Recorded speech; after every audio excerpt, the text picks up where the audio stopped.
Please subscribe and don't forget to press the bell icon to get notified whenever we upload a new video. नहीं, सुधांशु भाई केवल ये बता दें कि दिग्विजय सिंह जी ने इतने बड़े आरोप और गंभीर आरोप लगाए और आपके पार्टी के नेता कहते हैं कि हमें उत्तर देने की भी आवश्यकता नहीं है। उन्होंने साफ कहा कि मोदी जी के मित्र हैं और चंदा लेते हैं और कंपनी का नाम बताया और अमाउंट बताया। ये तो फैक्ट है आलोक जी, ये फैक्ट है, कोई छुपा छुपा नहीं है। ये मैं फिर क्लियर कर दूं कि जिस एलान संस की नाम लिया गया है, ये बीजेपी को इसने चंदा दिया, बीजेपी के एफिडेविट में है और 2.5 करोड़ रुपए दिए गए। ये चुनाव आयोग की वेबसाइट पर है, इसमें कुछ छुपा नहीं है। और कहां कहां से कांग्रेस को चंदा मिला वो भी वेबसाइट पर है। सुधांशु जी। सुमित जी, देखिए, राजनीति में क्या कहा गया है उससे ज्यादा महत्व होता किसने कहा है।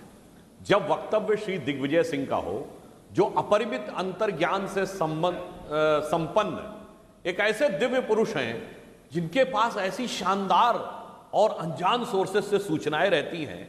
यद्यपि सब कुछ गलत सिद्ध हुआ 25-30 साल में। जब मुख्यमंत्री थे तो झाबुआनंद बलात्कार कांड में पहले के लिए बजरंग दल का हाथ है। अपनी सरकार ने उनकी जांच में कहा कि गलत था। वहां से लेके कभी जाकिर नायक में जिनको शांति का मसीहा दिख जाता हो, हाफिज में साहब दिख जाता हो, और इतना ही नहीं, बोध गया के ब्लास्ट होने के साथ ही उन्होंने कह दिया इसमें आरएसएस का हाथ है। और 26/11 में उनको हाफिज सईद नहीं, राष्ट्रीय स्वयंसेवक संघ का हाथ नजर आता हो। तो मैं ये पूछना चाहता हूं जितने भी विद्वान लोग बैठे हैं कि ऐसे अपरिमित प्रतिभा संपन्न पूर्वाग्रहग्रस्त महानुभाव के वक्तव्य पर क्या प्रतिक्रिया व्यक्त की जानी चाहिए। दूसरी बात, आलोक शर्मा जी ने एक बात बोली, उसमें बहुत सारी बात का क्रक्स है।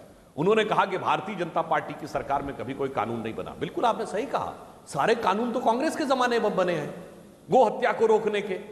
तो इसलिए मैं कहना चाहता हूं, चूंकि गो हत्या संविधान निर्माताओं के मनोभाव का प्रतीक था, महात्मा गांधी के मनोभावों का प्रतीक था।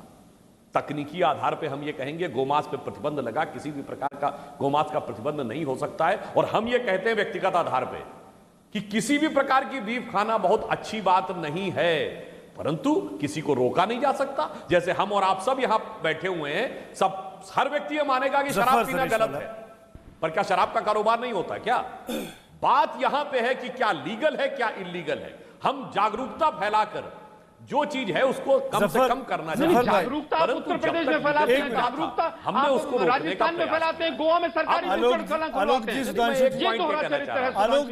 जी, नहीं, पूरी बात। अरे आलोक जी, मैंने आपकी बात बहुत शांति से सुनी। अब कृपया मेरी बात भी पूरी सुन लीजिए। देखिए, समस्या जानते क्या है, कांग्रेस ने जो परिवर्तन किया 5 नवंबर 1966 को, जब गो हत्या के लिए संतों ने आंदोलन किया, आचार्य प्रमोद कृष्णन जी भी, उनके भी सीनियर लोगों को याद होगा, गोलियां चलवा के 10-20 संतों को मरवा दिया। किस लिए?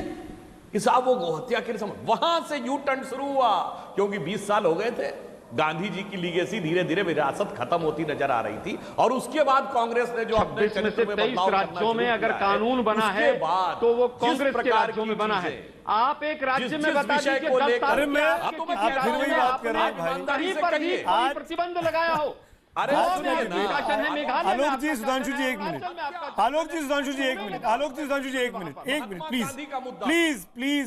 प्लीज, आप दोनों से रिक्वेस्ट कर रहा हूं।